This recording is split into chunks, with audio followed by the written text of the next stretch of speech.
Hello and welcome my friend, and then I am planning to give you information that how I can find this cylinder 1 and cylinder 1 piston in this Ford Duratec engine. And let's go to look at how it happens. Okay, and this cylinder 1 search and this investigation happens so that firstly we have to find this car's timing chain and also drive belt area, what is in these areas in here. And this is the first thing what we need to find in our engine, that where is our drive belt or timing chain, because they are in same position.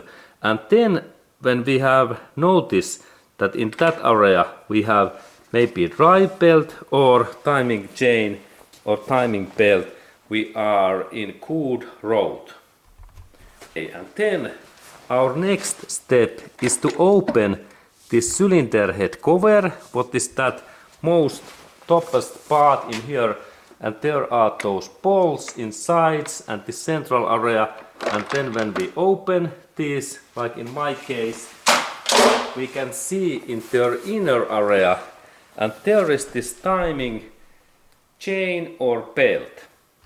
Okay, and now we can see very nicely this timing chain, what is in here.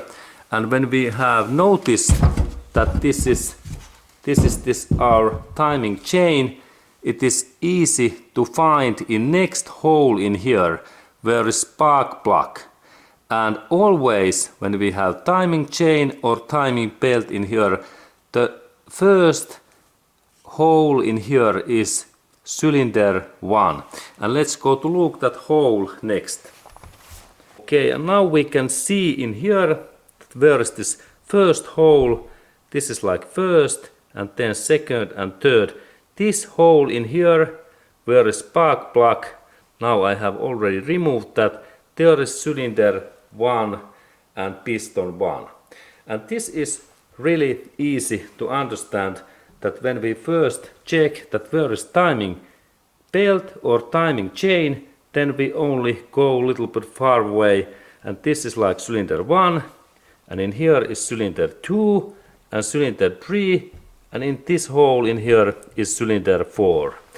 And so easy, and in that way we can always understand that where is this our piston 1, and we need that piston 1 information like in this timing chain or belt installation. It is really critical, but this is this information that what is cylinder 1 and piston 1 position in engine. Thank you, my friend.